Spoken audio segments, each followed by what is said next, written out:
Good morning, and welcome to the Vault and Voices podcast. I am Justin Akers, pastor of the Upper Room Church in Bastrop, Louisiana, and I am joined with my co-host, Dr. Angel Storm. Good morning, Angel. Good morning, Justin. It's been a minute since we've done one of these. I'm excited for today. I am too. It's been 2 months due to your schedule, my schedule, all those things. They just didn't work out for the last couple months, so I'm kind of out of practice. So so hopefully we got everything set up right and nothing happens. Even though you and I have been doing this for a few years, and typically there's something that's going to go wrong, and which just signifies to me the importance of what we do. My favorite was when your computer updated mid podcast. Yeah, right. Right in the middle, after I had already checked that day, that morning, to make sure that there wasn't any updates. It needed to do it right in the middle. Yeah. Yeah, so we're in the middle of the podcast, and all of a sudden you just disappear. And then I had to come back on my phone for like 15 minutes, and then it was done. So then I came back on the computer. Oh my goodness.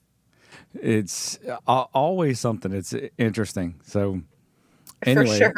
Never a dull moment. never a dull moment. I am kind of amazed. There are times that we do things that it's our fault. We haven't done our due diligence. We haven't gone through the checklist of things that need to be done. So those things we kind of put off to the side. And there's other times that the enemy just fights. So I can do videos. I can do anything with the computer and all the setup that we have for live streaming through the week, and there's no problems. But come Sunday, come podcast day, there's going to be an issue, and that just signifies to me the spiritual importance and how much the enemy fights those things. Right, absolutely. And I think the title of our podcast, bolting voices, meaning to amplify, right? I think is such a appropriate title for it, since that's really what we've had to do the entire show is being able to get over all of those hurdles. So hopefully everything goes smoothly today. Amplify, scream, shout, whatever it takes. Exactly, exactly.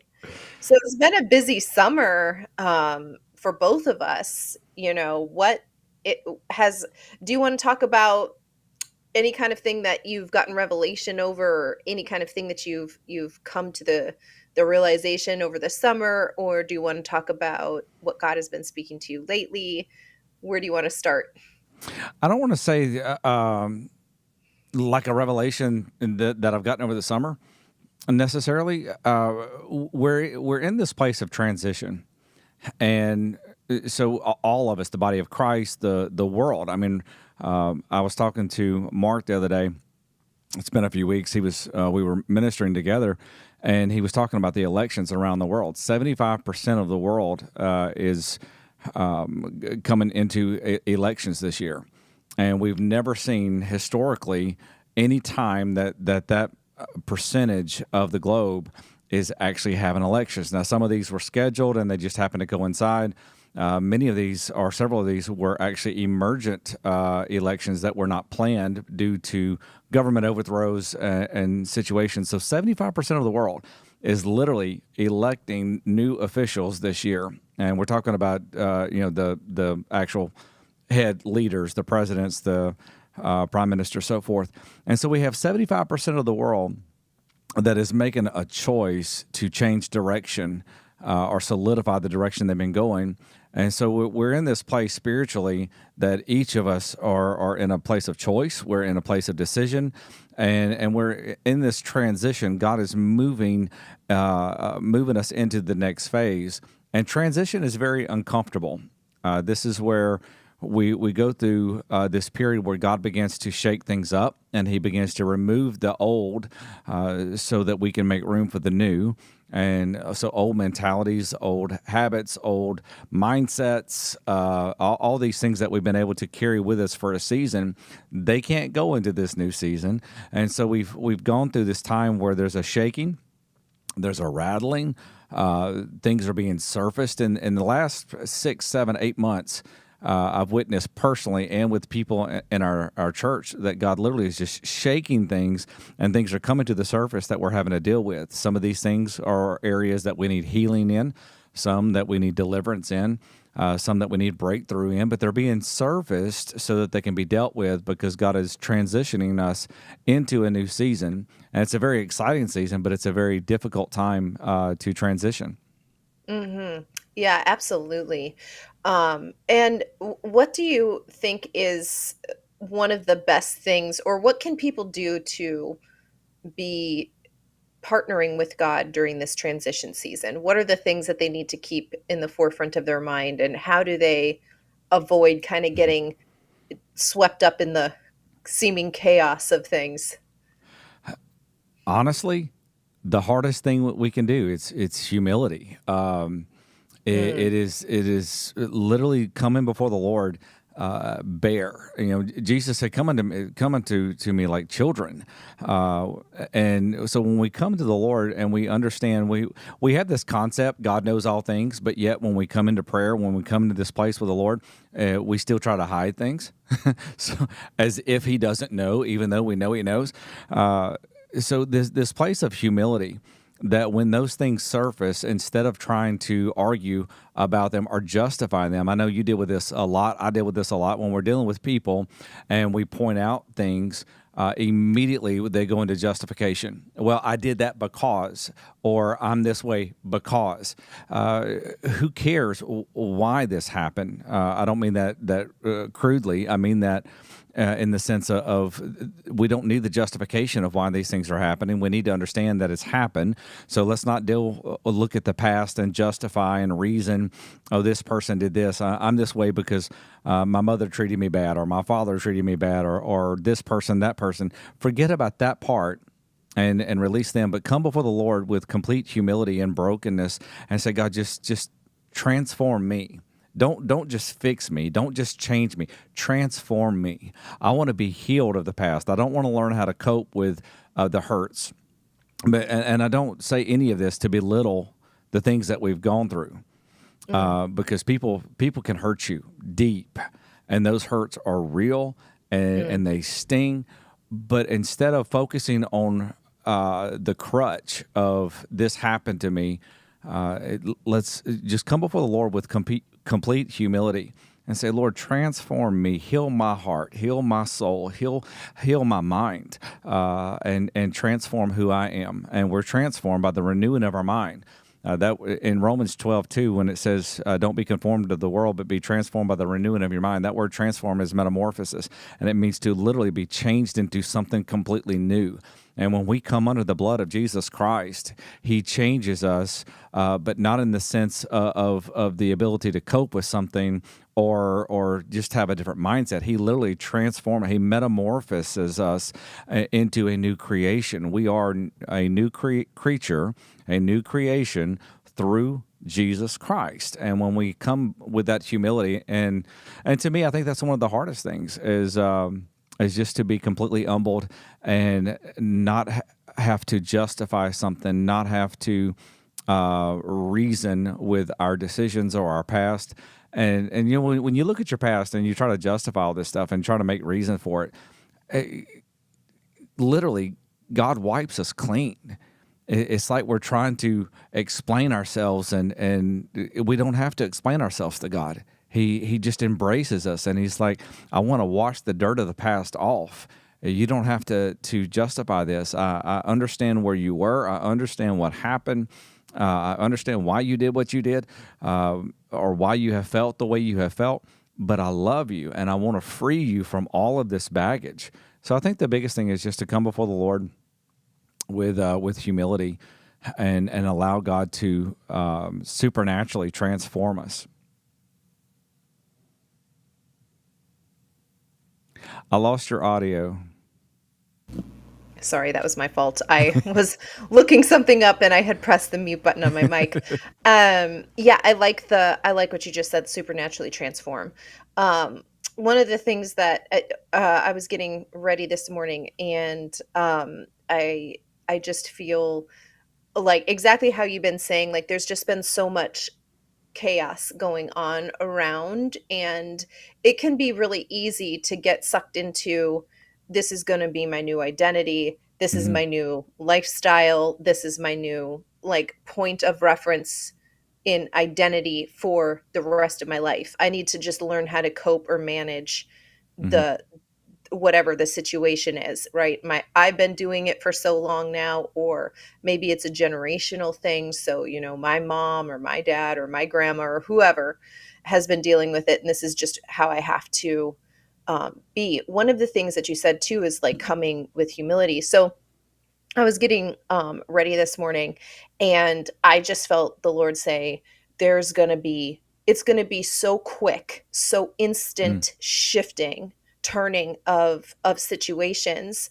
And we've kind of talked about that in some other podcasts, throughout the years that we've done this show and so forth. But I actually felt differently about how this specific season is fixing to get changed Hmm. around.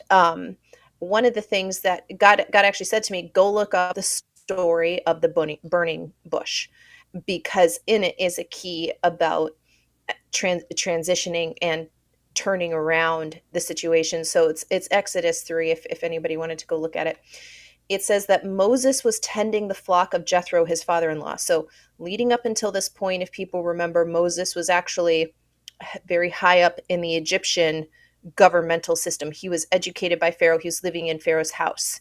He killed a man. He needed to go on a run. So this is somebody who has been against all odds, right? And actually, there was a whole campaign to kill Moses when he was a baby. So, against all odds, has not only survived that, but finds himself in a situation where he's very privileged.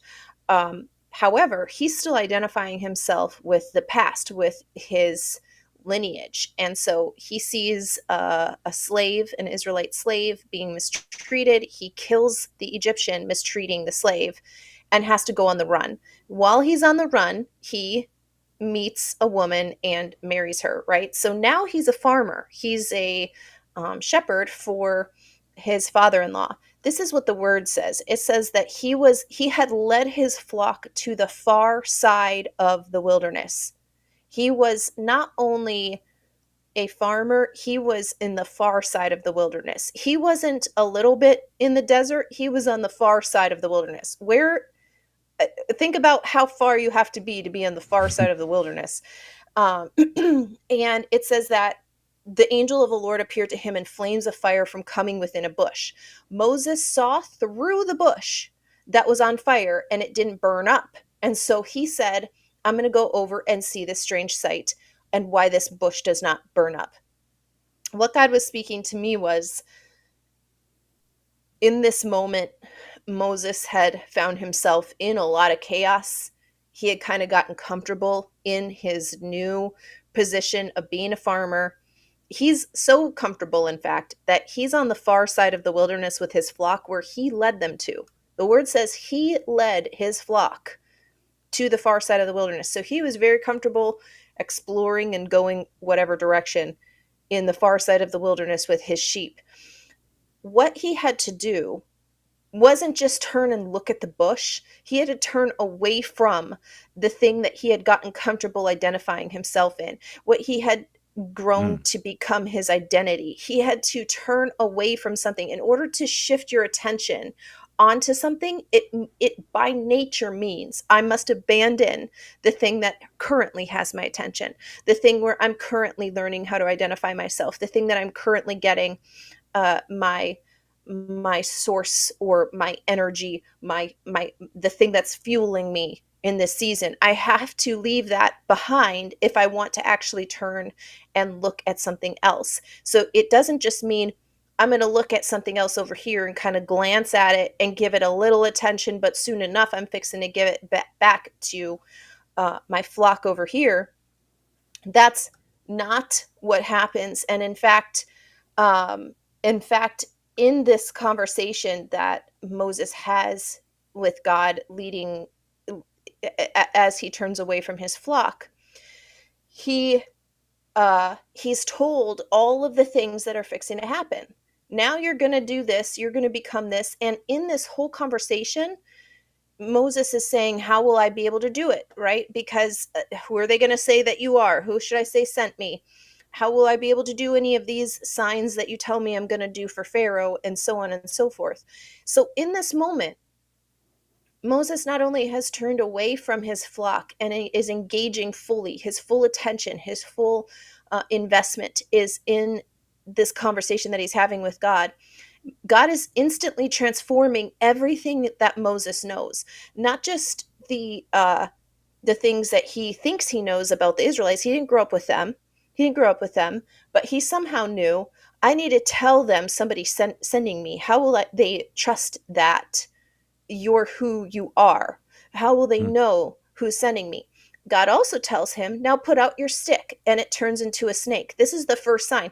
That staff was part of Moses's old identity. God was transforming every single part of Moses in this moment, but Moses had to participate by not only paying attention to the burning bush, but forgetting all of the former things. There is a great scripture, in Isaiah, that says you have to forget the former things. You can't dwell upon the past. You're going to miss what is happening right now. The instant transformation is coming, and it's miraculous and it's amazing. But it requires that you sacrifice every part of who you identified yourself with in the past and how other people identified you and the way that you have partnered with that Mm-hmm. old identity. You know, when Moses said, "Who am I gonna say sent me?" Um, I hadn't thought about it until you were saying that, but there was a conflict in his own identity. He was also saying, "Who am I?" He's asking God, "Who Mm-hmm. are you?" But he's saying, "Who am I? Who am Yeah. I to go before the Israelites? Who am I to go before Pharaoh?" And in that story, he actually tries to get out of it. He says, "I can't do this. I can't stand before Pharaoh. I stutter, so forth." But Moses had struggled so much with his own identity, Mm-hmm. which is amazing. He's on the far side of the wilderness. He has this flock, so he's going to face every kind of animal, every kind of threat of the wild, and he had no problem with that. It was people that scared him so much. So his own personal view of himself was broken. The way that he perceived that the Israelites would perceive him, the way he perceived Egypt would perceive him, and when he came out to face Pharaoh and he throws his staff down, it was something shifted on the inside, and he understood, this is not me. It wasn't just a voice in a bush. This is the creator of the heavens and the earth has sent me. He has empowered me to do this. It is not by my strength. It's not by my wisdom. And then, of course, the magicians throw their staffs down, and they become snakes. And then Moses' snake eats them. And it's like this overwhelming transformation inside of Moses, where he understands, I'm not the man who killed the Egyptian soldier. I'm not the baby in the basket. I am the deliverer of the people of Israel. So yeah, I really love that, and the way you said this about the sudden shifts. There are times that we go through seasons that are seem to be slow. Like cogs and wheels beginning to line up and just things slowly beginning to take place. But then when those cogs and those wheels line up, all of a sudden the lock is opened. And I actually saw that back a few months ago. We were closing out worship, and I was just declaring, and I literally saw the cogs and the wheels coming together, and this large pin, as soon as they align, this large pin releasing like on a safe, and that lock coming unlocked and that door opening. Well, all of the motion takes time. All of the things getting into proper place, all the things getting into alignment, all of that takes time. But when that lock opens, all of a sudden, there it is. And yeah, that's the season we're at, is that God's been aligning these things. He's been systematically addressing the wilderness. He's been systematically addressing the running for our lives, as Moses did. All of these things of our past, and then all of a sudden, God's going to breathe on an area, and it's going to be a suddenly, it's going to be an immediately. And I agree. You know, we've made statements like that on the podcast before, but I completely agree with you that there's something different in this season that God is doing. And I got to tell you, we've seen some miracles lately in some situations that we've been praying for, and specifically in families where things look like they were completely broken, and we're talking about years of trying to figure out how to bring restoration. How do we do this? How do we initiate some sense of reconciliation? And then randomly, out of nowhere, I say randomly to us, out of nowhere, with no warning, someone who has been who has broken contact for quite a while, all of a sudden makes contact. They are reaching out to people that they said they would never speak to again. They're showing up to be with family. We're seeing things happen, and literally, it is a suddenly. It is like yesterday, we're going one direction, and then today we're going a completely different direction. So, for those that are struggling with things that you've been battling with, and it looks like there's no hope of restoration, no hope of change, no hope of a turning point. This is a season to see that turning point. This is a season to see that sudden shift, that sudden change. This is a season to see where broken relationships, I don't want to say immediately are completely mended like nothing ever happened, but that transition into that phase happens immediately. So keep holding, keep believing, keep standing firm. I don't know. I feel everything inside of me like we're just in this season where the miraculous is like bubbling. You know, we've been praying and declaring and believing for it, and it's like there's this almost like a pressure building under the surface, and that pressure has been building and building and building, and it's about to erupt. Mm-hmm. Yeah, and just to kind of tag along to what you were saying, people who think that who are really finding themselves on the far side of the wilderness, that is the exact place that God wants you to be. You're not somewhere too far for your miracle to happen or for the miraculous transformation to happen. I also want to say the internal transformation is Mm-hmm. what precedes your external transformation. You must shift your identity. It's the only way that your external environment changes. So Moses's external environment from being a shepherd and thereby also his people's external environment only shifted once he came into the realization of who his true identity was, where he was able to let go of all of the former titles and identities that he was holding on to. He believed that these were not only other people's view of him, but God's view of him. That he was created to be a farmer, he was created to be a shepherd. Nothing wrong with that. But it was not the calling on his life. It never was. But he had to let go of all of the concerns that other people had put upon him that he had internalized himself. He had to let go of all of that stuff internally before his external Mm-hmm. environment shifted and changed.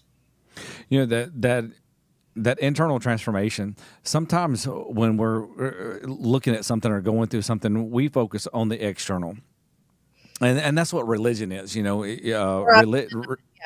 completely focused on the outward expression of something. Without the internal transformation, the outward change doesn't mean anything. I know you dealing with a lot of your clients, me dealing with people, and also just ourselves. We can change externally. We can try to force a change with action, but if the heart is not changed, we're going to revert back to the old way. So, if you're, take for example, if you're in a relationship and you're, you have come to the point that you're not treating the other person well because of things that have happened. So you make these external changes. You make up your mind, I'm going to treat this person, great, hoping to produce a change.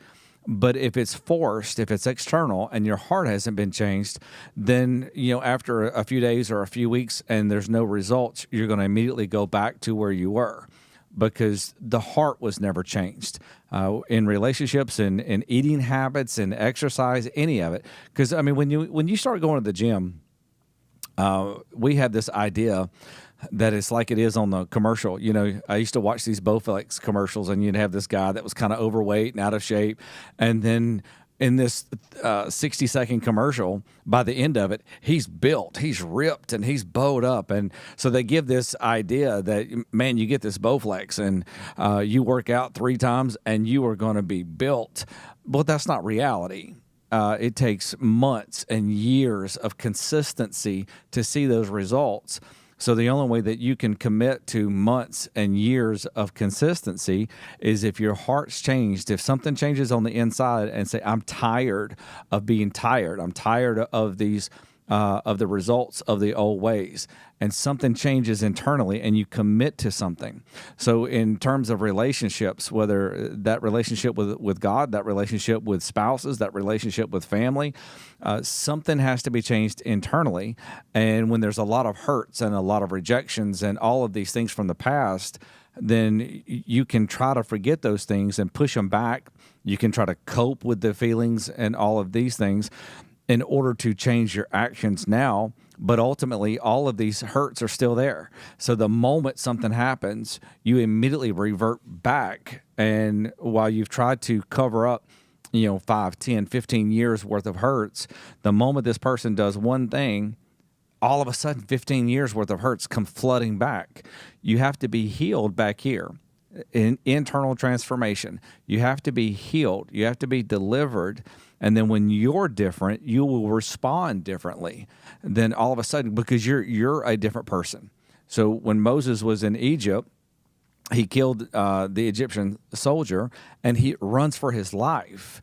But when he comes back, he's been transformed. God has touched him. God has empowered him. So when the threat comes, he stands back up boldly. And then he watches God's hand move. We have to do the same thing and understand it's not about changing your wife or your husband or your brother or your sister or your kids or grandkids. It's not about changing them. It's about letting God change me. And then as I'm transformed, I can respond differently. Now when I respond differently, I can stand in my place of spiritual authority, and I can begin to declare the things that God has given me in prayer. And now I can see God's hand move. I can see the staff turn into a snake. I can see my staff eat the other staffs. I can see the miracles that God does in order to defeat the power of the enemy in the situations around me. Mm. So good. So much stuff in that. One of the things that you were talking about with with like the Bowflex thing where, if you work out and so forth, you in so many words, you have to stop identifying yourself as the overweight person, as the unhealthy Hmm. person, as the person who's lazy, or the person who's very sedentary. You have to stop identifying yourself with that and identify yourself as a healthy person, a fit person, somebody who takes care of their body, so on and so forth, right? And Hmm. it is very helpful. It can be very helpful to look at other people who are already healthy, who are already living a lifestyle of health and wellness and life overall. But just a real like a great exercise for everybody to do. I do this with my clients. Within the first 3 sessions, when I take on a new client, is that I really help them identify their own values, because if Hmm. you identify your values, that's internal. So instead of trying to take something external, what is that person doing? What are these habits? What do I need to be doing? And trying to get that stuff inside of you. When you recognize and start at the very basics of the foundational level, I'm created in the image of God. So that means that I was already innately designed with things that are to fuel everything that I do. Should be fueling my thoughts, should be fueling my habits, my patterns of behavior, my relationships, my words. Everything that flows out of me should be coming from this design, this original intent that God had for me. So, um, So one thing you can do is just take a goal that you have, any kind of thing that you want. It could be even the most outrageous thing, right? It could be like, I want a trillion zillion dollars. Okay. So from that goal, you've identified what you want. Now ask yourself why you want that. What would that if you got that thing, Hmm. if you had that thing, what would it do for you? How would this improve your life? What are you actually trying to get? And you need to dive deep into this. This cannot be surface level stuff. So your first 5 answers are great, write them down for sure, but keep pressing. You should have a list of like 25 things that you want to really get into. So let's say one of them is, I would have freedom to buy anything I wanted.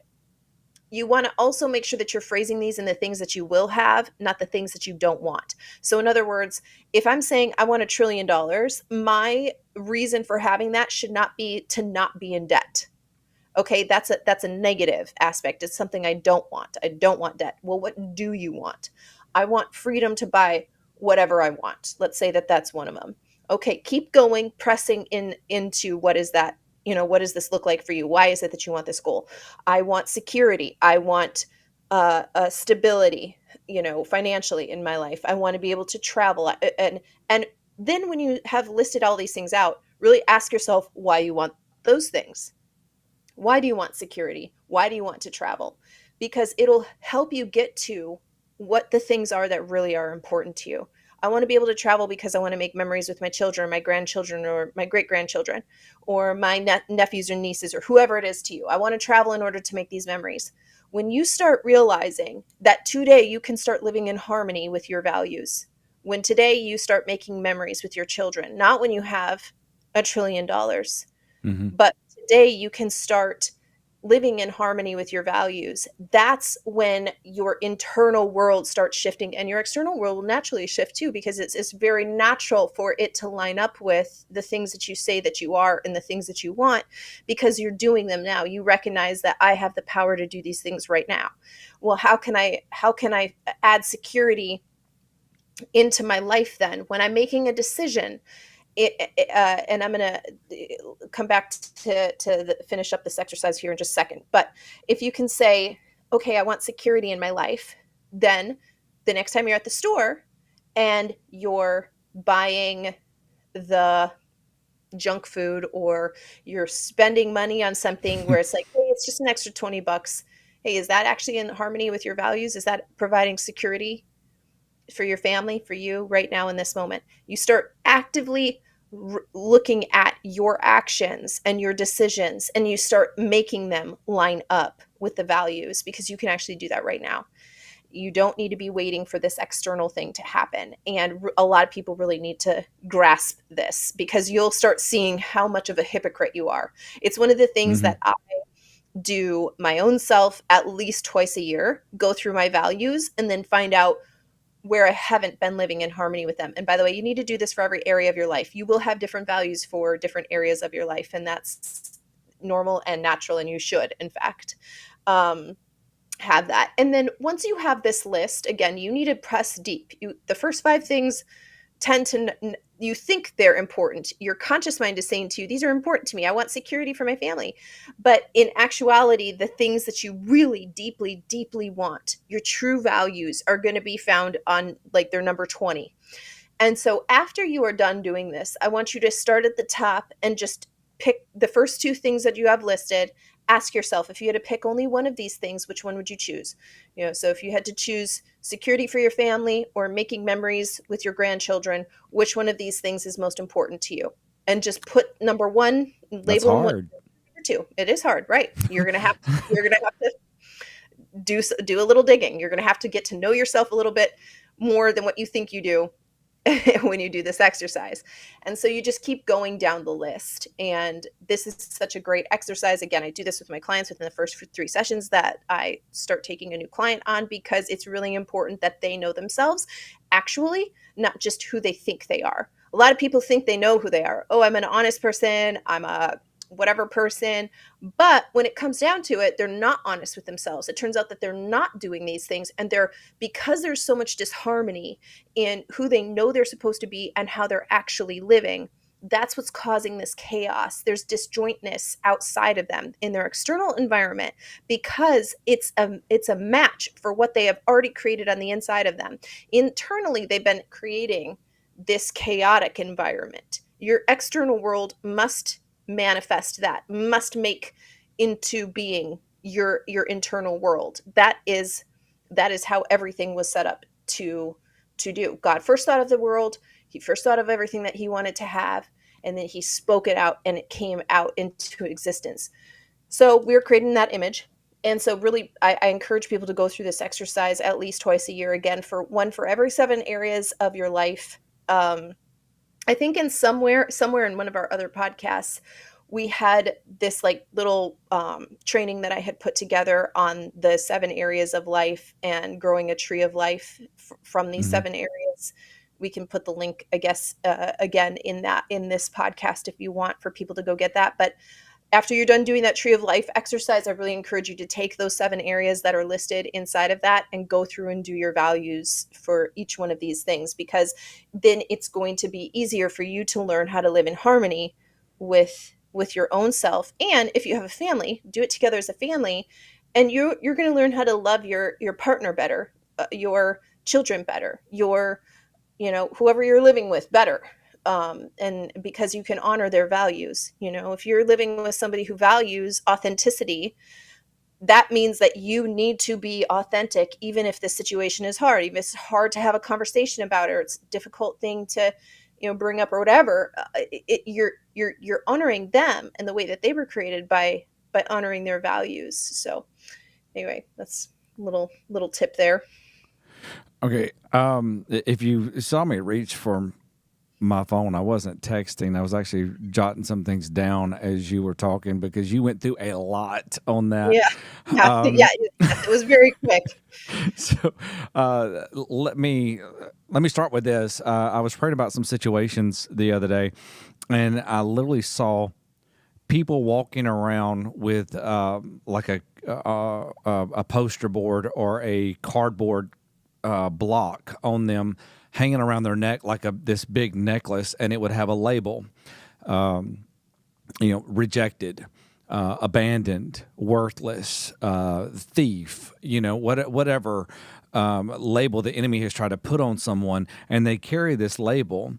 So no matter how hard they try to act like they're not rejected, no matter how hard they try to act like they're not abandoned, they carry that label and they're marked with this. And I was praying through this, and I could literally see God removing these labels. Things that have happened to us, things that we have done, it creates a marker in our life, this point of contact, this point of transition, and we're marked by something, and then we see ourselves through the through that lens, through that glass, that distortion of whatever that label is. So we try to break free of, say, rejection. Well, this requires a spiritual deliverance and the empowerment of the Holy Spirit to be transformed so that we do not succumb to that rejected event again. And so I literally saw people, God just removing these labels. And there's so many people out there that they carry labels. They're confident in so many ways, but then one thing can happen and they revert right back to the feelings that they've worked so hard to get out of because they haven't had the label removed, which is deliverance and healing. So I just encourage everyone to let God remove those labels. The whole span that you were talking about right there about going past the surface, I have in my own head dealing with some situations and kind of contemplating how to address some things. A lot of times when I'm dealing with someone or about to, then I will prepare myself mentally for what's coming, and so I kind of go through this, and I don't want to reveal like my secrets and so to speak, but I'll kind of like have this conversation in my head, and in that I will give the possible responses of this individual because I want to be prepared. So, if I ask you something and this is a difficult situation, you can respond good or you can respond bad or anywhere in between. So I want to prepare myself on how to react, how to respond to those responses whichever one comes up. And in that, every time I was a particular situation, I could hear this person respond back because I know them and I know them well. I could hear them respond back, and every time it was like, that's not the issue. That's not the issue. It's just like we deal with in the medical community.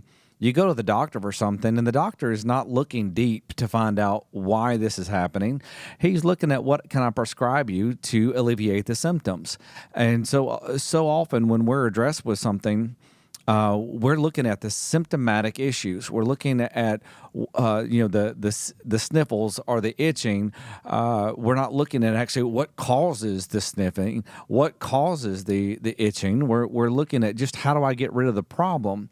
And so what you're talking about is literally going through and having a conversation with yourself. Why am I doing this? Well, I'm doing this because of X, Y, and Z. Why are you really doing this? Well, I guess it could be this. Well, no. Why are you really? What is the motive behind this? Why do you really want this?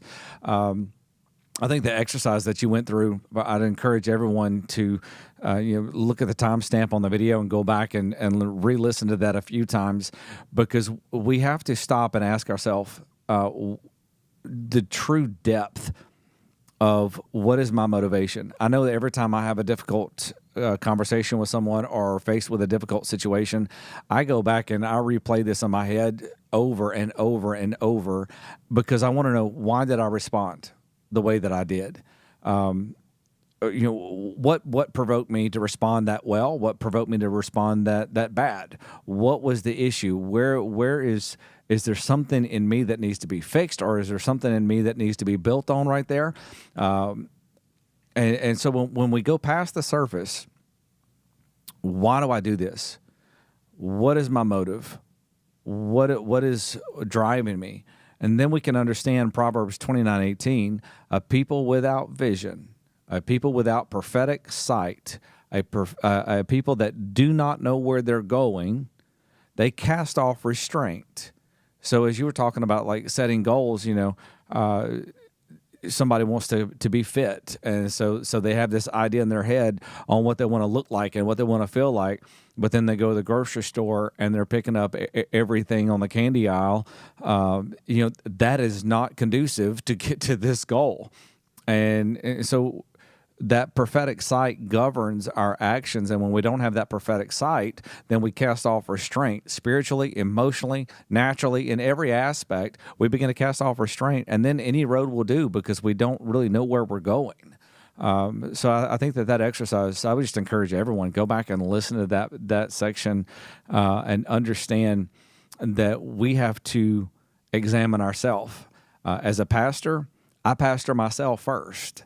As a coach, you coach yourself first. You don't just give people the principles that you don't live by. You live by what you actually counsel and teach and train other people to do. I live by what I preach. So if I preach a message that's hard, it's because God preached it to me first, and so I've had to go through this process when I'm preaching to people about coming humbly before the Lord and opening your heart and dealing with these issues. It's because I'm having to fight with breaking my own pride to come humbly before the Lord and deal with these issues. So I think that's a very profound understanding, is that we have to go deeper in ourselves to understand ourselves, to know ourselves. If you ask me, do I like fishing? Well, my knee-jerk response, my surface response is yes, absolutely. But if you ask me why, a lot of people can't understand the enjoyment out of fishing, but I can understand that enjoyment. There's something about being in that place that all of a sudden, when I step on a boat, everything else pauses. All the stress, all the worry, all the frustration, all the things that I'm dealing with, that pauses. Because when I get on that boat, I'm entering into a completely new realm emotionally where I'm not worried about these things. And then my focus is to systematically try to figure out what is going to make this fish bite my bait so that I can beat everybody else in the boat. That's you know. So this understanding of just this breakaway. So what's my motivation? My motivation is not just to catch a fish. My motivation is to actually get free of the stresses and the weights that are weighing me down. And now I can come over here and escape for a little while. And I enjoy this. And I'm going to go fishing with my son. And I'm going to go fishing with my brother and my nephew. And so I can escape over here. And there's when me and JL go fishing with my brother Mark and his son Easton, we step on the boat. We don't talk about stressful things. We don't drag up everything. It's not a counseling session. It's not a planning session. It is jokes. It is humor. It is telling each other that that we're going to outfish them and picking on the other one for how they're fishing or whatever. It's just this completely different realm. So when we ask ourselves why we do something, and we begin to understand, it's not about the fishing. It's about the need to break away for a minute. It's about the need to recharge. It's about the need to relax. It's about the need to escape pressures of things that we have to deal with. And when we understand our motive to do something, and it doesn't mean something's bad. I mean, fishing's great. But we need to understand why we do this, and we need to understand where we're going spiritually. What do I want to see? What I want to see God move in my life? If I want to see a relationship restored, and I understand that I'm believing and praying for God to restore this relationship, and I'm believing and praying for God to heal and deliver the person I'm dealing with because they've got issues, then I can't treat them like they're never going to be restored and like it's over. So I'm praying, oh God, please, fix this situation and give me wisdom and all these things. And then I turn around and I look at this person and I'm mean to them. I reject them. I hurt them. I am feeding the problem that I'm trying to fix. But if I understand, I've been in the presence of the Lord. I've pressed in, and I feel like God has given me the hope and the faith and the belief for the restoration of this person or the restoration of this relationship. Now I'm going to begin to focus my actions toward that restoration, and I'm going to begin to treat this person in such a way that I'm trying to believe and see the restored person, and we can see past the immediate and into the future, and that governs our actions of the present. And so that is a very, very long response to say that was very profound on what you said about going past the surface issues and getting to know ourselves. Hmm. And so just to piggyback on what you were just talking about with the fishing, if you know that for you, fishing, for example, is a place of solace and peace, then you can go ahead and assume that that's a high value for you, no Hmm. matter what kind of no matter what kind of thing you're doing, whether it's with your family or you're doing something at the church or with people or in a ministerial position, whatever it is. We can assume peace is high on one of your values, one or Hmm. more of your values lists. When you know that, for example, then you can choose, I'm going to be very mindful of peace. I'm going to be very intentional about Hmm. maintaining my peace, regardless of how other people treat me, what they say to me, how people are driving to me, how people are doing any kind of thing to me. I'm going to be mindful, hey, right now, on a scale of 1 to 10, I'm at an 8 of peace. And if it costs me even one degree to go down in peace, it's too high of a cost. So I'm not going to pay it. So I'll just be mindful of that. That's just one example. But when you can be mindful of whatever your own value, anybody's value for any kind of thing is, Hmm. you can prioritize just being mindful of that because we can't make other people do things. And we also can't predict all of the ways. Having predetermined choices is a really useful tool, but we can't, even with those, we can't predict exactly how everybody will respond, even if we know. Because I use predetermined choices with my clients who are recovering from narcissistic abuse, because there's very set ways that we know a narcissist is going to respond. So you can Hmm. more or less, but you can't predict the exact time. You can't predict the exact method. You can't predict the exact words or whatever that they're going to use. So instead, okay, here's a template of my predetermined choice, but when I use this predetermined choice, before I respond, before I answer back or I do any kind of thing in response to what somebody has said to me, I'm going to be very mindful of whatever my own values are. Mhm. At the end of the day, you're you only get a war within yourself if you are doing something to violate your values, not if somebody else has violated Mhm. your values. You Somebody else could have treated you, uh, let's say they lied to you, and again, authenticity is a high value for you. Okay, somebody lied to you, but did you stay authentic to yourself? Did you stay authentic to your values? Did you, in that moment, respond in a way that was living authentically to who you know yourself to be? And if the answer is yes, then you're not going to have a war within yourself about, if this person says this, next time I'm doing this, or if they try to do this, then I'm doing this. And we have these like replays of the situation Mhm.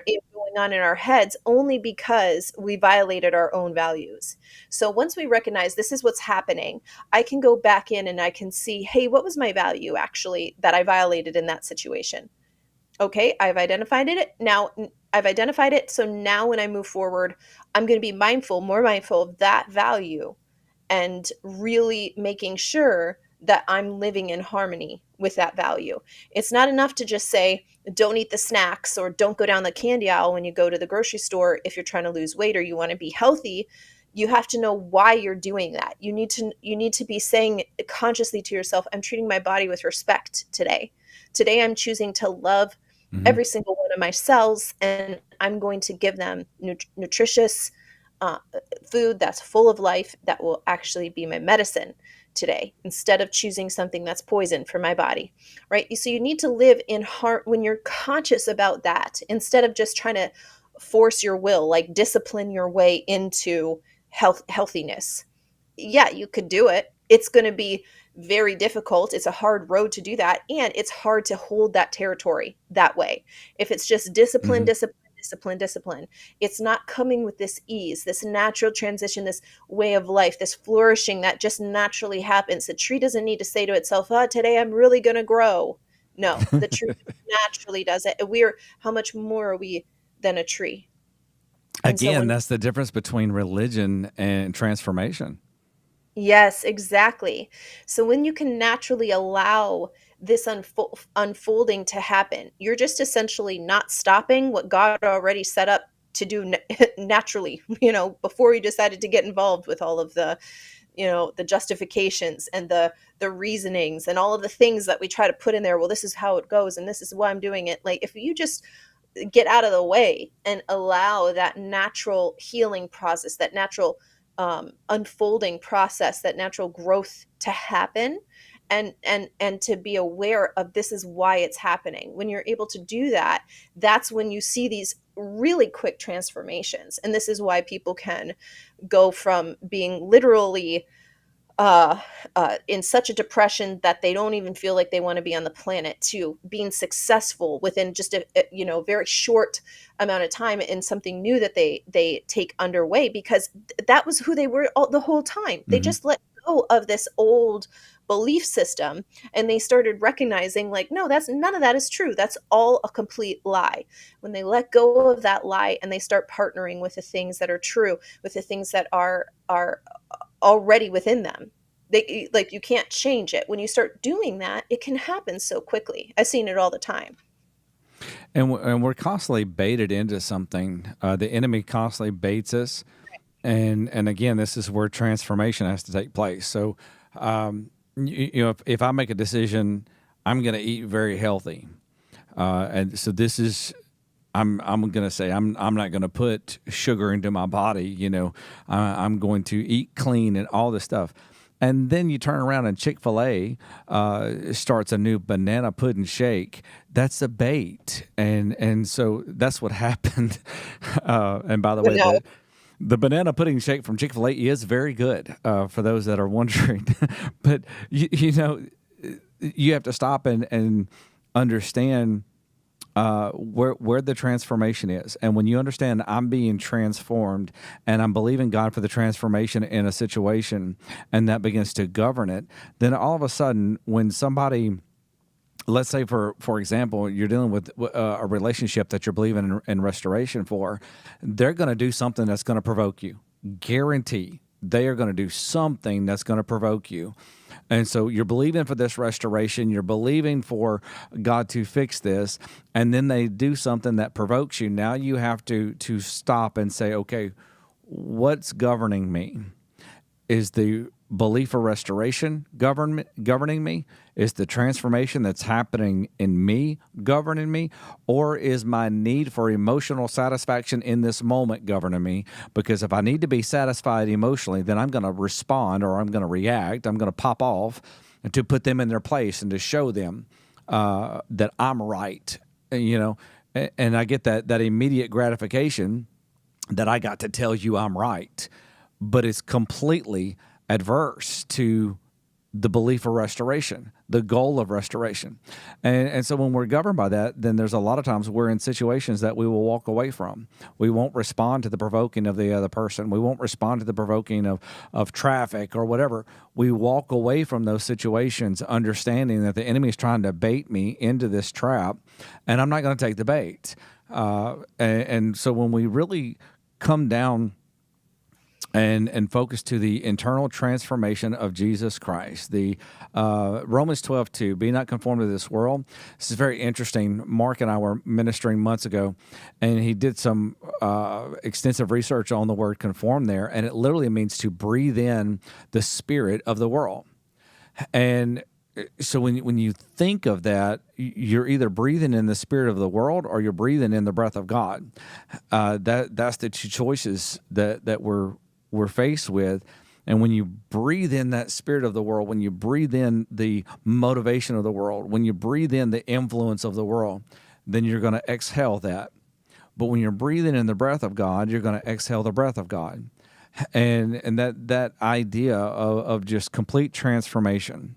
Going back to the religion focuses on the external change, and it's forced externally.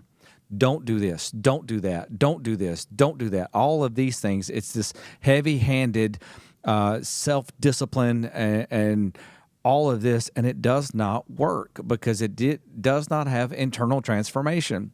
It will only change you for a season, or it will make you so hardened in that change that you are so dogmatic in this one thing, and you're heavy-handed with it, while on the inside you're empty, you're void, you're dead on the inside.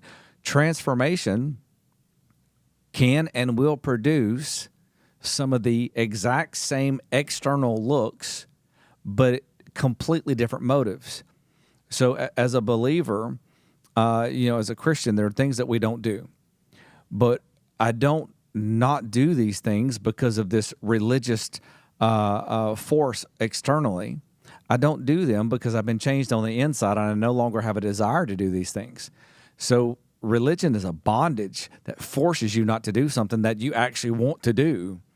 But relationship, transformation, is the freedom that I don't want to do that because it's adverse to who I am. It's adverse to the character and the nature that God has created in me.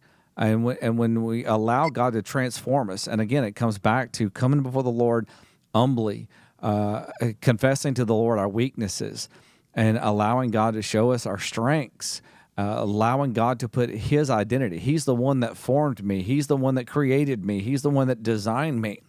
And so when I allow my identity to come from Christ, when I can let God put the understanding of who I am from Him, then it doesn't matter what this person says about me, what that person says about me, how I think they view me. There are people that view me in very different ways, but it doesn't change who I am. You can call something a different name all you want, but the reality is it is what it is. So when we come with the Lord just humbly and broken, and then let Him transform us, place His identity. Moses did not see himself as a deliverer, but God did. And in hindsight, we can see he was a deliverer. Gideon did not see himself as a deliverer, but yet he was a deliverer. He saw himself as a frightened young man, but God saw him as a mighty warrior. David probably didn't see himself as king, but God did. So we just, it really, self-examination, coming humbly before the Lord, allowing God to expose even to ourselves, because I think a lot of people don't even know what's in their own hearts. I don't mean Right. that. I agree. I don't mean that meanly, but Yep.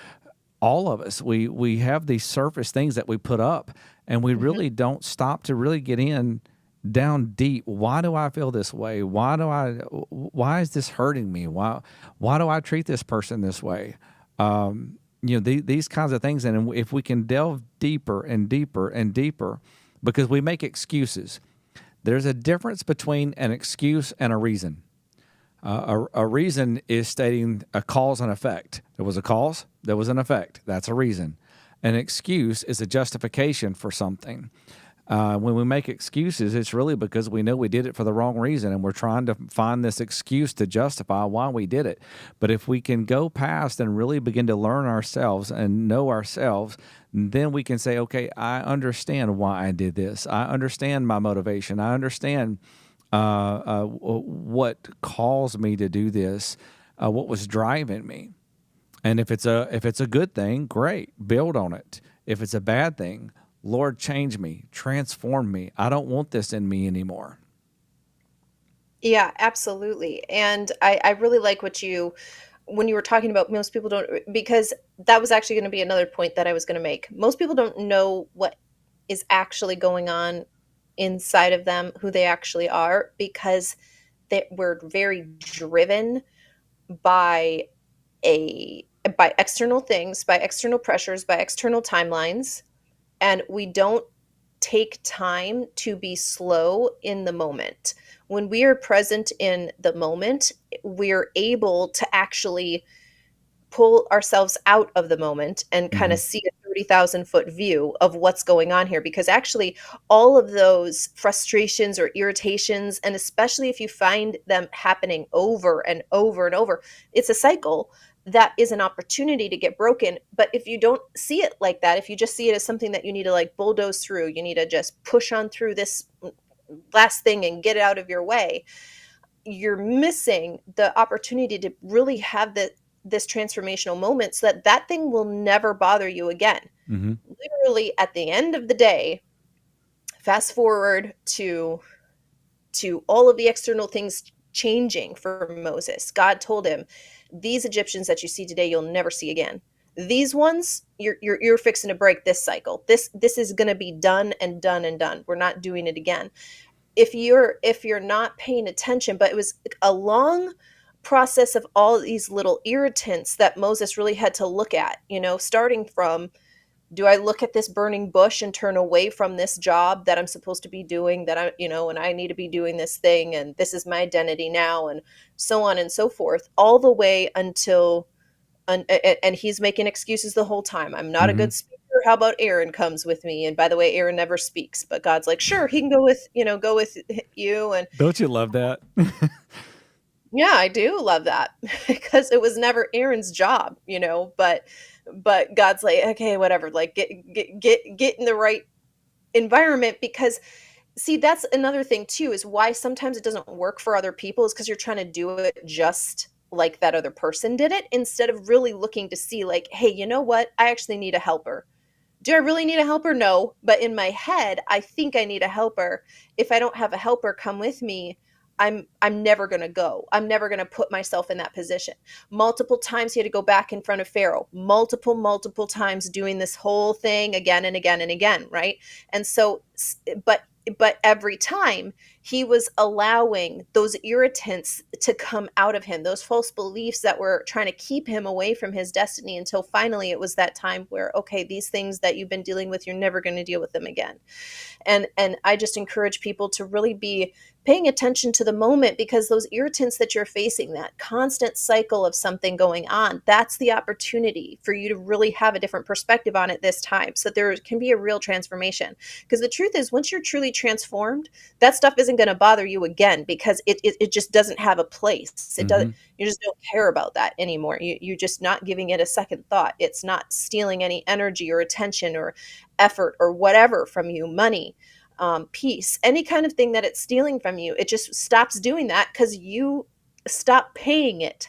We are paying, that's why we call it paying attention. We are paying with something every moment of the day. And the second that you can become aware of the amount of effort and attention that you're investing in something, and it's not getting you the return on the investment that you want, you shift the attention. That means you have to turn away from the thing that you were previously investing in. You have to turn to the thing that you want to have a harvest. Truly, this transformation has to take place. So these things that I just do feel like a lot of people are facing something over and over and over and over, and it can be the last time that you deal with that. Should you decide to take a different approach, which is not just following this set of rules and doing all the right things, like you were saying, Justin, but really having the internal transformation that just means this thing doesn't have a place in my life anymore. Yeah, when you're changed on the inside, when you can do something, but if you're not changed on the inside, there's no life in the actions. Even if you're doing the right actions, there's no life in this. Like in ministry, two people can preach the same message. They can have the same notes, they can have the same points, they can have the same study, all of these things. But one person, it's completely an intellectual study of this, and they haven't been touched by it. Then they're going to get up and they're going to deliver the message, and people will, get a value out of it because it's scripture. So they're going to get value out of it, but there's still no life in it. You can have another person over here that went into that same study, but it got on the inside of them and it began to transform them. And then that comes out. So you got two people that do exactly the same thing, but one has life to it because it was transformed on the inside. That's what we have to do is allow God to transform. We have to be real, be authentic, especially with the Lord, but with people and with where we're at, and we have to be authentic with ourselves. I know a lot of times we're not really true to ourselves. It goes beyond just going deep and understanding the motives. We actually have a false identity that we give to ourselves, and we see ourselves through that idea because we're trying to create an image. We have an image of what we want to be, an idea of what we want to be. And you can see this with ministers. You can see this in the gym. You watch the young guy come through that hasn't been working out very long, and he's about that big, but he's got his arms bowed out like that, and he's walking through like he's got to turn sideways to get through the door with all 105 pounds of him. But, because in his mind, he's trying to create this image that I'm a big man, And well, no, you're not. You can get there, but you're not there. You can have somebody that's trying to minister, and they're trying to minister with the anointing, but if they don't have the anointing, then they're ministering out of flesh. So they can scream and they can shout and they can do all of the antics, but it's not the anointing. It's put it on by the flesh. You can turn around and have somebody that's been in the presence of the Lord and been transformed, and they can get up. Smith Wigglesworth is one of my favorites. Literally, he was preaching a sermon one time, and his eyes had gotten so bad that he put his face down almost to the Bible, and he was just reading the passage, and the power of God fell in the church, and literally the entire congregation was outslain. This move of God came through, and just people were on their faces weeping in the church. And then he looked up and couldn't see anybody because everybody was on the floor. And so he starts hollering out, "Where did everybody go? Where are you at? Why are you not listening to me?" And somebody had to tell him they're on the floor weeping because the power of God just moved through. He wasn't screaming and shouting. At the same time, there's times God moves on you, and that anointing comes, and it's in the scream, it's in the shout, because it's so built up on the inside that's the only way that it comes out. You cannot fake the anointing. You cannot fake transformation. You cannot fake deliverance.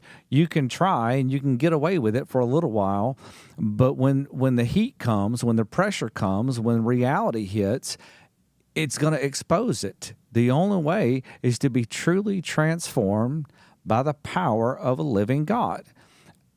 And to get to that place is to literally open ourselves up and just be real before the Lord, be humble before the Lord, and say, "God, and change me. I want to be not just the best version of me. I want to be the version that you've chosen me to be, that you have woven inside of me to be. And then all of a sudden, we'll see that things do shift and change. And again, we're baited by the enemy. But if we do understand our value system, as you said, and then we understand the enemy's baiting me, but it's going to cost me 2, 3, 4 points on this scale of my value. So yes, I value peace greatly. I love peace, and I hate chaos, and I hate contention, and I hate stress. I do love peace. So if we're governed by this value system that we understand, and so we're governed by something, we've got this vision, we've got this prophetic sight of where I want to go. Then yeah, we change the way that we react and respond. And let me say this. Let me go back to something you said earlier about the suddenlies. We're in this place of transition, but we're in this place of transformation. And there are some things that we've been fighting for and believing for so long. God gave Abraham the promise of the promised land 450 years, almost 500 years prior to, actually right at 500 years, prior to the Israelites actually possessing that land. So there was a promise for it. And then there was, God actually told Abraham all the things that would take place. So then they go into captivity. Then Moses comes in as part of that promise, as a deliverer, and he leads the children of Israel out of the wilderness. They were in the wilderness for over 40 years. During that time of the wilderness challenge, they still were not free of Egypt. They still had the slave mentality. Every time they didn't have food, every time they didn't have water, every time there was an enemy, they would say, take us back to Egypt. At least we had protection and we had provision. And their minds were still of slaves. So when there was not food, well, where are we going to get food from? There was never this idea of we've got to provide our own food. We've got to plant and harvest. We've got to kill the animals. We got to do this. We got to do that. There was never this idea of how do we survive. It was always who's going to provide for us, because that's the mentality of a slave. But when the new generation came, whenever there was a completely new crop of people, with the exception of Joshua and Caleb, now they came in, the manna stopped. As soon as they came into the promised land, there was no more manna. They crossed over that Jordan, and when they crossed over that Jordan, now there was a new responsibility on them. However, it was a completely different life. Now they could plant, they could sow, and they could reap. Now they could take up arms. God would go before them in battle. They would drive out the enemy, and they would stand strong, and they would possess the land. So the idea, you're going to inherit all of this territory, that sounds great. But to have to actually do it, the word inherit means to dispossess. So you have to dispossess the enemy in this area. You have to remove the enemy. Well, that's a lot harder than just you're going to get all this stuff. And so when they came into that place, and now it was a new generation. Now it was a people that understood. We're driving out the enemy. We're taking the land. The same way in my heart and my mind, if there are areas that the enemy has a stronghold, I want to inherit those areas. I want to dispossess the distortions of the enemy. I want to dispossess the lies of the enemy. And so let me transfer that over into churches and ministries. This has been a time of transition. This has been a time of transformation. This has been a time where we have been shaken down to much of the core, like God did with Gideon. God told Gideon to go reach out to the tribes and every man that was willing to come fight, bring them in. Well, he has 33,000 men that are willing to fight. And then he looks up and God says, ooh, this is way too many. They're going up against an army of 300,000. God says, yeah, this is not going to work.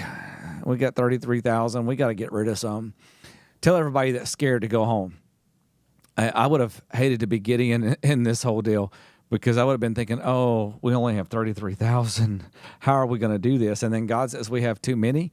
And then he gets up and he says, if you're scared, go home. And then 10,000 of them go home. And then he brings them out and makes them drink. And God says, that one, that one, that one. So he's left with 300. That's kind of the process that we're in, as God is whittling down the areas that will cause us problems, the So good. areas that will come manifest later down the road. Let's get rid of this. Let's get rid of this. And then you look up and it's like, God, there's not much left. And he's like, yeah, there is. There's a remnant right here that I can build on. I can't build on fear. I can't build on lack of ability over here. I've got to build on the remnant. I've got to build on the strength, on the core, on the foundation. We're building a road here at the church, and when they came in, they were going to haul in a bunch of dirt, and the gentleman that I was, I call him our road guy. His name's Lance. Well, Lance came out and he says, I don't think we should haul in any dirt. He said, the dirt on your property is really good. He said, let me test some of this and find out. So they dug down. The first, I believe it was 18 inches, was really good topsoil. Not something you want to build a road out of, not something you want to build a building pad out of. You can grow really good stuff in it, but that's about it. Once you get past the 18 inches of topsoil, you get into some really good hard clay. And so after they looked at it, and he made some phone calls and so forth, he came back, he said, Justin, you've got better dirt here on the property than I can haul in. And he said, so we need to dig from here. I said, absolutely, I'm with you. But you had to get past the first 18 inches of this topsoil. And that's what I really feel like God's doing in a lot of churches and ministries is he's peeling back that topsoil. He's coming through. And when they would do this, they would had this big thing on the back of a tractor, had blades that would come down, and it would take off inches at a time. It didn't take off 18 inches at a time, but it took off 3-4 inches, and it would come through, make that loop, and then it would come back through, and it would go down a little bit further, and it would come back through, and it would go down a little bit further. It's a process. So submit to the process that God has you in, and allow God to remove that topsoil that needs to be removed to get down to the good hard clay that is going to make for the good foundation. And I think that's where a lot of ministries are, a lot of people are. God's just trimming off and trimming off and trimming off. Let him trim off the things that need to be removed so that we can get down to that Gideon's army. Let him trim off the fear. Let him trim off the anxiety, the insecurity, like he did with Moses. It took a conversation with Moses, but then it took him stepping out in faith. And when he stepped out in faith and then the power of God came on him, all of a sudden, Aaron, sorry, bud, I know God brought you because I was complaining about not being able to talk, but I really don't need you right now. I've got this. It's that I think that's where the body of Christ is. I think that's where individuals are and churches are, and God's been whittling this down because there's about to be a fresh move of the Spirit of God. He is breathing on his church. He is releasing that ruach on his church. There's about to be a fresh wind to blow across the body of Christ, but he's having to remove all these other things. He's getting all of the debris out of the way, that when he blows, it's blowing on the wheat. It's blowing on his crop. And so I would say to those in ministry, prepare for the wind of God to blow in your church. Prepare for the wind of God to blow in your life, and let everything else be removed. Yeah, I think that's really great advice. One of the things that, going back to the story of Moses, is that his brother and sister were, with him, but they didn't go through the same process that Moses did. And there Hmm. comes a time where they believe, they were along for the ride, so to speak, right? We're all in the same boat.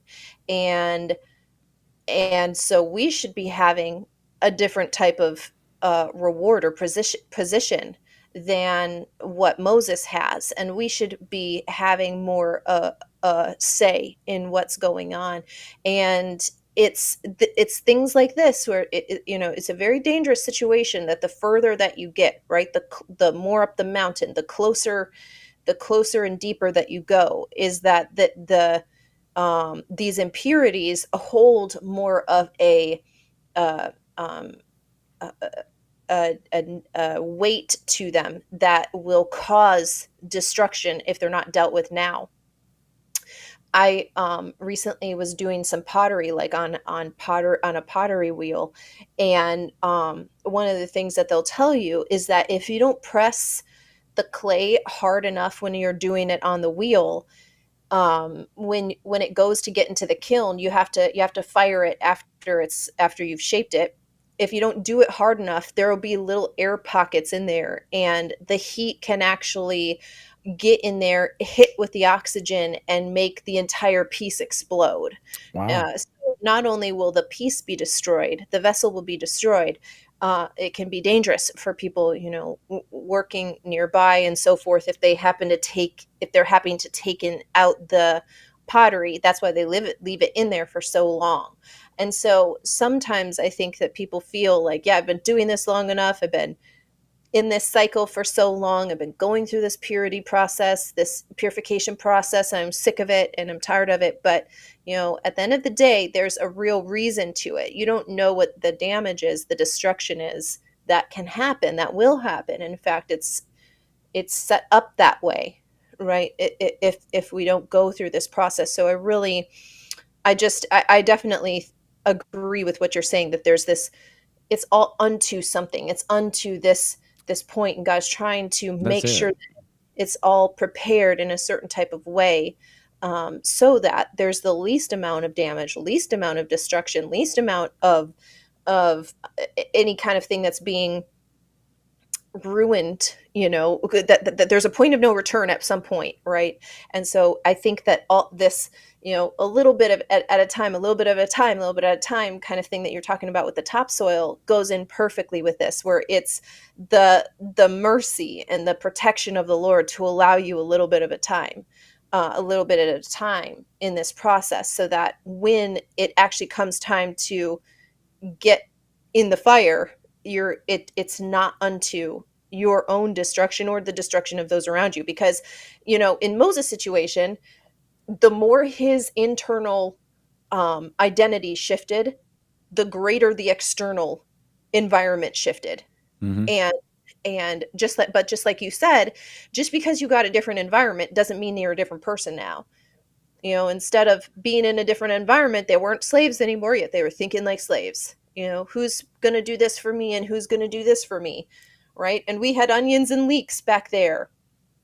So just because you got in a different environment doesn't mean you're a different person, which is why it's so important to do the steps, in order. First, the internal part. First, your own internal identity needs to be addressed, needs to be really looked at. And so I definitely agree with what you're saying, that this is all unto something, but if you don't partner with the process and you're just trying to get through the process, it's really dangerous at the end of the day. I really like what you're talking about with the pottery, because it has to be pressed hard enough to get the oxygen bubbles out. If you don't, when the fire hits it, it can cause the whole thing to explode, in essence. But if it's been pressed properly, it's not just that it's going to survive. It's being prepared for greatness. It's being prepared for great use. And so, if it doesn't go into the fire, it can never be used, because it's just clay. It's dry clay and it's brittle. It has not been sealed. It has not been solidified. So its purpose can never be actually fulfilled if it doesn't go through the fire. But if it hasn't been prepared correctly, then it cannot withstand the fire. When God's prepared us and then He puts us into the fire is not a bad thing. It's not.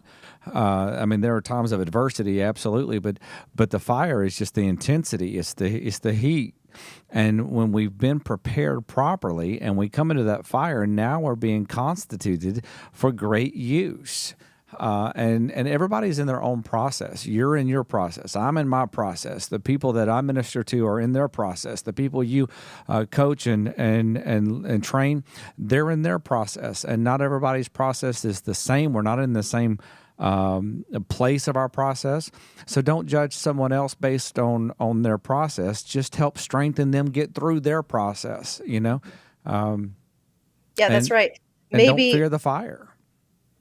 that's so good. Yes, exactly. Maybe you feel like you're just a prop for somebody else's process, right? You're Aaron going along with Moses, and then you get there and you don't do anything. But you help that other person on their process. That's I just think the perspective thing again, like being present in the moment and being able to connect with each moment as it's given is a really important part of this so that you can really weed out what's in your heart because truth be told, Aaron was given a bunch of times to weed that out, to weed out what was in his heart because he was in the right place at the right time. His attention just wasn't in the right place. Right? He was doing the right things. He was in the right spot. He was going along with the program. I'm going to show up with my brother and I'm going to do the thing and I'm going to be in charge of these people while he goes up on the mountain. But okay, they want to make a little golden calf. Like, all right, he had a lot of opportunities to refine his heart and missed these moments because he wasn't able to really connect with what am I after here? Why am I afraid of these people? Why do I want to be viewed by them in a certain type of way? Why is the fear of the Lord not stronger than the fear of man? He wasn't able to do these kinds of questions for himself, and it ended up leading into a really bad situation, not just for him, but for everybody who was following him as well.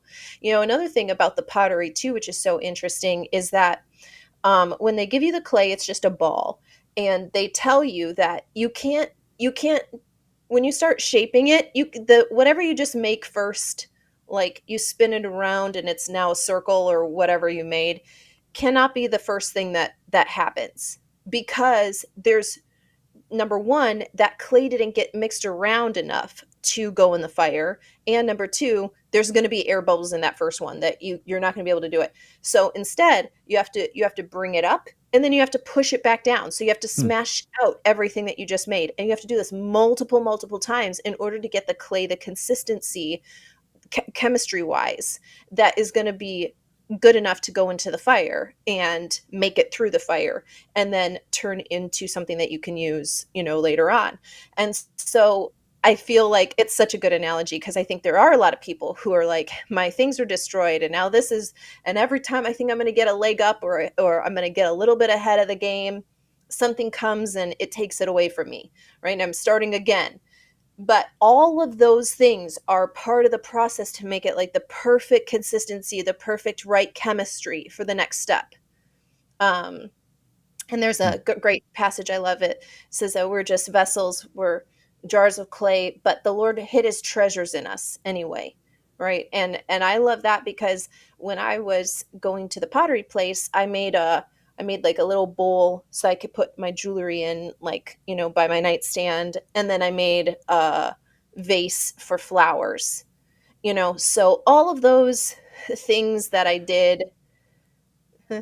You messed up on one of your pottery things. I I'll say you did, messed up. yeah. There was a mistake that happened, and then when the lady comes over to look at it, she was so impressed um, by the design that it produced, and so I mean you can explain that a lot better than I can, but sometimes things that look like mistakes, God uses to make something beautiful out of. Yeah, exactly. Yeah, actually, because I have long nails and they say before you go, like, you shouldn't have long nails. It like, that it's really hard to work with the clay if you have long nails. I'm not fixing to cut my nails for the 2-hour pottery class. I like them the way they are. So I'm like, whatever. Well, my nail gets caught on the clay and it comes off in this like squiggly ribbon. And the lady was like, I've spent years trying to learn how to make these things. And I'm like, well, stop telling people that they need to cut their nails for your class.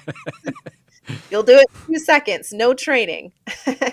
So, but you're exactly right, where it's like, listen, there's a process, and what you think is just junk. I mean, I raised my hand so that she could just come and give me other clay, because they said, if you mess up, don't try to fix that one.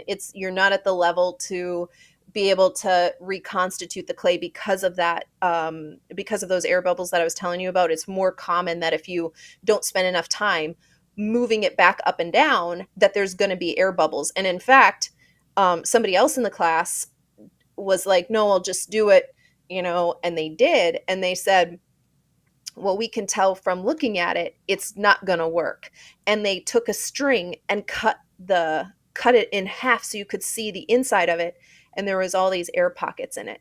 And they said, you might feel like it's solid, but it's not solid. We could tell from just looking at it, because they do it all day, it's their job, that there's air bubbles in that. So back to back to my original point is that, I made these things to hold beautiful things, to hold my jewelry, to hold flowers, to add, that I can use them now for forever, until whenever. And so the same process is like what's happening in our lives, except that we have the master potter.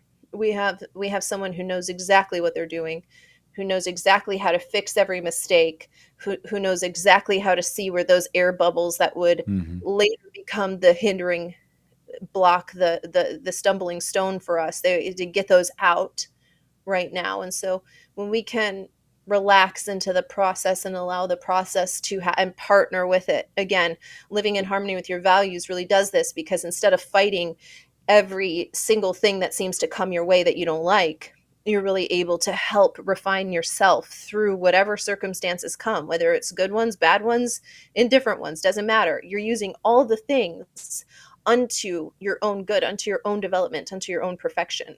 So It's interesting when you look through Scripture, because we each have our process, and sometimes we can get focused on the headliners, on Abraham, Isaac, Jacob, Moses, David. We get focused on the ones in the forefront, the Peters and the Pauls, and we forget that there's a story and a process to everyone. So I like what you were saying about like Aaron. Aaron was in his own process. Now we don't have in Scripture what that process looked like at the end. But we know that he was definitely in a process. He is the one that bowed to the fear of people, as opposed to the fear of God, and then turns to Moses and gives an excuse. He said, the people made me do this. Saul the same way. But when you look through this, Miriam, Moses' sister, she had her own process. And when she began to criticize Moses and challenge Moses, she was actually had leprosy and brought to the end of the right. camp. And until she repented of that, and God's faithful, He healed her. But I promise you, she never forgot that. So we're each in our process. Don't look at somebody else's process. Don't judge somebody else's process. Lift them up in their process, and don't let somebody else judge your process. I'm in the place that I am because of all the years of the process that I've been through, and I'm continuing on, and I'll be in 20 years where I will be because of the process that I'm going through for the next 20 years. So we just have to understand that God's working something as He is working that clay. I really like the analogy of clay. Scripture gives us that analogy over and over, that we're in the potter's hand. And very interesting, though, that the outside looked right, and then they took a Right. string and came through it.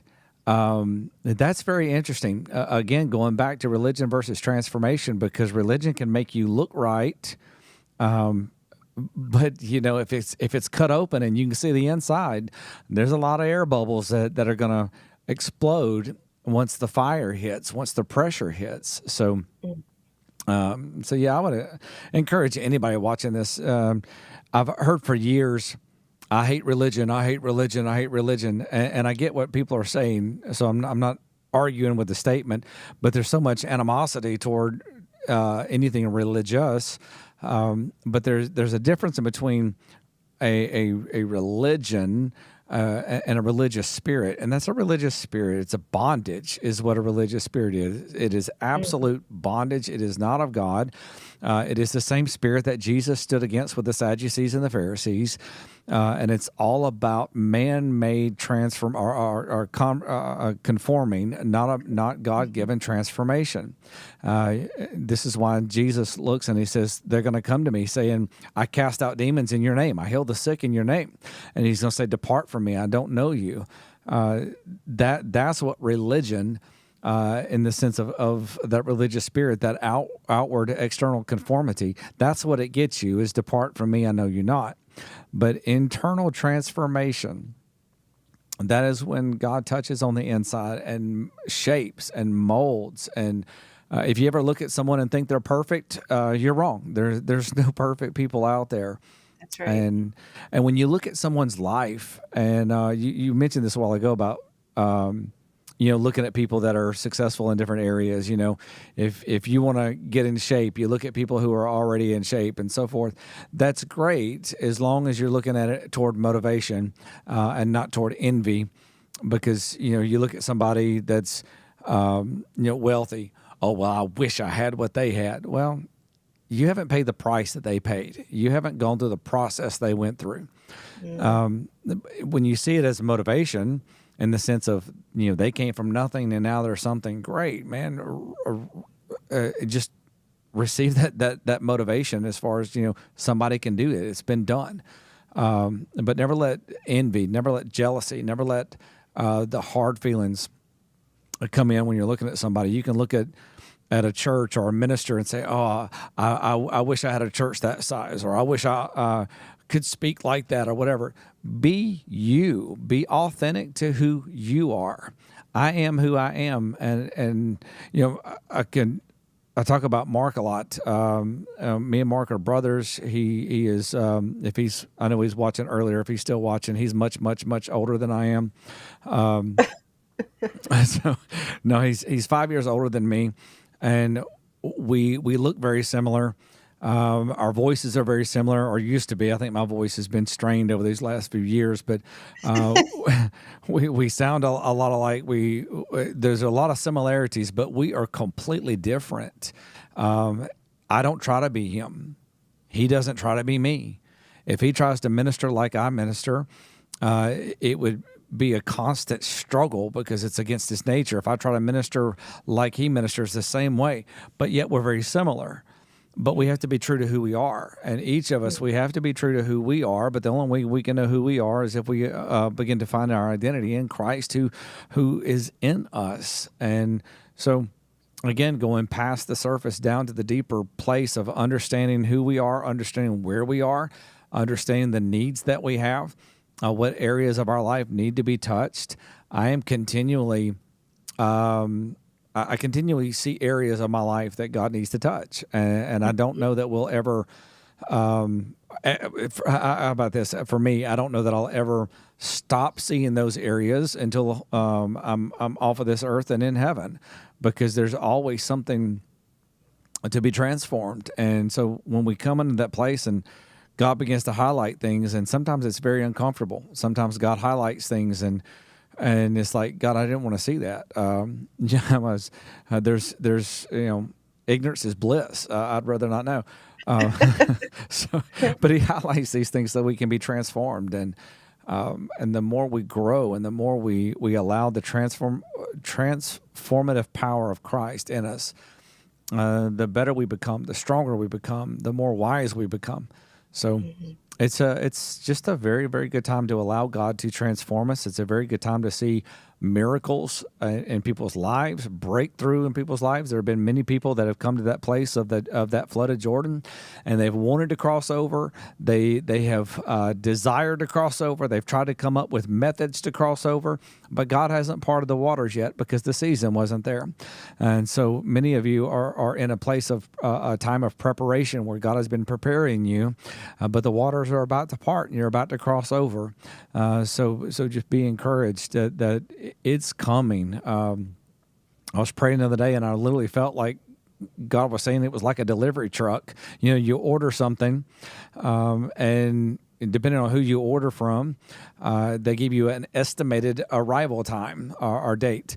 And then so you're checking the UPS website or the FedEx website or the Amazon page, and you're trying to see when your package is going to be there.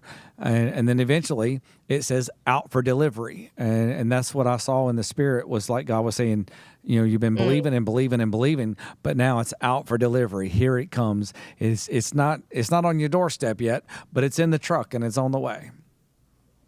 That's really good. I like that a lot. That's really good. Yeah, I completely agree. It can get weary. You can get weary of waiting and waiting and waiting. But when you can again just shift the attention to, here's what I'm going to do when I get that delivery, right? When these things Mm-hmm. come to me, here's how I'm going to use it. And you start becoming the person who is able to steward, who is able to use and multiply whatever it is that's coming for you. That's when regain the excitement. You regain the looking forward to what is already on the way, because you know it's already coming. Mm-hmm. You shift from this like fear of wondering, like, did they get my address wrong, or did God forget about me, or whatever, do I even have a purpose, whatever the questions are. You can get away from that, and you can start reshifting and partnering back into believing for the promise and start preparing for it as well. Yeah, I actually ordered something for my truck a couple years ago, and it was something I had been watching, and the company that manufactures it, they actually fabricated it themselves. It was a grill, and so I've been watching this thing, but it was expensive, and I didn't want to spend that much money just on a grill. Well, they were moving locations. They had discontinued that particular grill, so they were getting rid of the ones that they had, so forth, and they knocked it down 75% off. And so I was like, well, I can't pass this up. So I order it, but again, they were in the process of moving locations, moving facilities, and this was during the infamous COVID Pandemic. crisis, and yeah, so all these things were happening. Well, after 2 weeks, I had not received an email of confirmation. My card had been charged, so I knew that I paid for it. But I had not received an email confirmation. I had not received any notification of shipment or delivery. And so I called them, and no answer. And so I started calling them every day. And so after 3 weeks, I'm getting really worried, because I'm like, okay, I know my car's been charged. I know that the company is a reputable company, but I'm hoping that somebody didn't set up a fake website and divert people to their website. So I'm battling all this in my mind. There was so much insecurity, not that it was a lot of money, because it wasn't, but I really wanted that grill. And Yeah. so after about, I think it was 3 weeks or 4 weeks, I was talking to Shauna, and she said, "Babe, just face it, you may have got scammed." I said, "No, I didn't. I did not get scammed. I want my grill."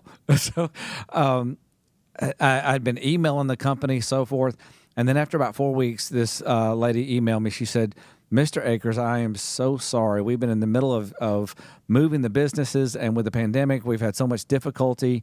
Our phone lines have been down because there was some mistakes on which location, getting the lines transferred over." And she said, "We did receive your order, but we have been unable to make our outgoing shipments over the last couple of weeks, but it is on the way." Well, when I got that confirmation, it's on the way, it was just like, I could breathe easy.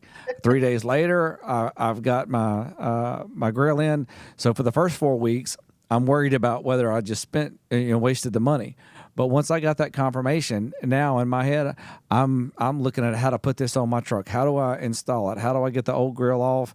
And how do I go through this process? And that's where we're at spiritually, is that there's that time of insecurity, because we haven't got that confirmation. But now we're getting that confirmation, and now we can plan forward. We can get excited about what's coming, because it is coming. There's a move of God that's breaking forth. There are waves of that are happening now, but there's something so massive right around the corner. I believe that we have another 4 months of difficulty in the United States, and well, around the world. I believe that we have another 4 months of difficulty because of the insecurity. You know, whether there's something drastic going to happen or not, I don't know. But what I do feel in my spirit and in my intellect is that we have 4 months of great insecurity, and that's difficult. It's like this darkness that you can feel, almost like there's something just looming in that sense over these next few months. But then we will turn that corner, and that darkness is going to break, and we're going to see breakthrough in so many areas. And this is not about the politics. This is just the understanding that what's happening in the politics is a reflection of what's happening in the spirit realm. And so I would just say to everyone, hold fast and believe, because God is breaking some things off, and He is about to break some things through, and we are about to break forth. That's really good. That's a good word, Justin. Well, I feel that kind of a closing down. I did not realize until just a second ago. We've been on here for 1 hour 45, so It always goes so fast. it does. I actually looked up a little while ago, and it was a little over an hour, and I'm like, well, where did the hour go? So Yeah, it's always so good to do this podcast with you, and absolutely. I feel the same. I think there's been a lot of revelation that's come Yeah. through this. So I would just encourage those that maybe came in late on the podcast, go back, and the great thing we have about YouTube is you can go back and watch in increments, Yes. and watch 10 minutes at a time, 15 minutes at a time, whatever. But there's a lot of good revelation through this podcast. So I'd encourage you to go back and look at that. So you want to close this in prayer? I would love to. Yes. God, I just thank you so much for today. I thank you for who you are, that you never change, that you are always the same. And I thank you that we can trust you and your word because you never change. And you are who you say you are. To each one of us, to each person listening to this, God, I thank you that you are the same to each of us. Lord, I just ask that you would strengthen those who feel like the process and the pressure of this season is too much, that they have gone through the process time and time again, and that they haven't seen the outcome, the promise that has been given to them. God, they have not seen the fruition, the completion of that promise. Lord, I ask that you would just strengthen them, that you would give them a fresh wind, even that you would give them insight, Lord, into the design that you are helping create and shift the things that they cannot see. There's a good quote that I love to remind myself of, even when I can't see what you're doing, that you're helping us and moving on our behalf in 10,000 ways, and at any given time we're aware of maybe 3 of them.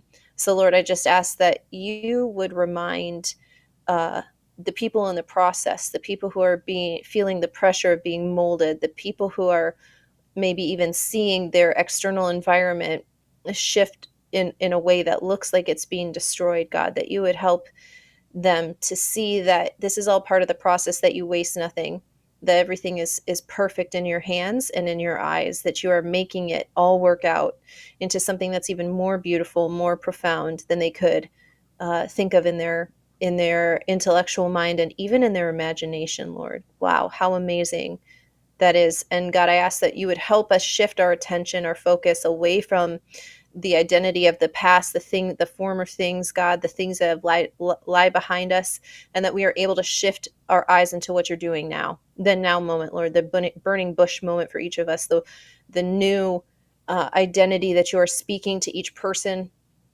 listening to this podcast, whether it's now or sometime in the future. God, again, you never change. So I just thank you that you are shifting the identity. If we have ears to hear what you are saying and what you are doing in this time, that we would leave behind 100% the former things, that we would give you all of our time and attention, focus on what you are speaking to us now, see the way that you are shifting our identity, see ourselves through your eyes, Lord, that we do not look to our external environments to dictate to us who we are, what we are, the value that we hold, or where we are even in the process, God, that all of those things mean nothing, that those are nothing more than instruments, nothing more than tools to help us get to a place of the refinement of the purification process that you desire for us to be able to withstand for the next season. God, that we are able to think about the promise fulfilled and remember that we can rest because all of our trust is in you and you never change. And you have a plan each single millisecond of the way there of this process has been planned out and is being watched by you. So, Lord, I just thank you for your insight. I thank you for your guidance. I thank you for the angels and the heavenly helpers that you have sent to each of us to keep us on our path and to make sure that we do reach our promise, that we do see our promise fulfilled. We thank you that you never lie to us, that you never tease us, that you never leave us halfway through, God. So we thank you that what you have started, you will also see to completion. Lord, and I just ask that you would strengthen the people, just once again, people who I feel a real heaviness on people in this season, that you would take that burden, you would allow them to shift that burden onto you, and that you would give them that yoke that's easy, the one that's light, the one that is natural and just flows so well, Lord, that you would exchange do a supernatural exchange of the burden that they may be feeling in this time. So God, I just thank you for who you are. I bless your name, Jesus. I thank you for Justin and his family, Lord. I ask that you continue to bless the Upper Room Church and everybody who attends and the plans that you have for it. God, I thank you that you are moving the inroads. You are moving literally an inroad into that church, that property, through the Akers family. God, I just thank you for everything that you are doing. I thank you that even that has been planned, has been timed. I even hear the Lord saying there's not been a delay. There's no such thing as delays. I thank you for your perfect timing, God, and we just praise you for even the things that look like delays that are not. They're making sure everything is in alignment. And I remember having the word alignment at the start of the year. So, Lord, I just thank you for your words always being true and always being in season, always being timely. God, we just thank you. We bless you. We praise your name, Jesus. And in your mighty name, I pray this. Let it be so. Amen. Amen. Thank you for that. And yeah, there's definitely been some times that felt like delays just in the construction of this road. But yeah, I agree. It's been in God's timing and God's working everything out in His divine timing. So thank you so much for that. Thank you for doing the podcast. Guys, thank you for watching the podcast. I encourage you to share this. You can look up our church's links in the description, Angels links in the description, and connect with us, follow us on, subscribe to the channels, all of that kind of good stuff. Share the video. And we hope that this has been a blessing to you. And we will see you next time. Have a good day.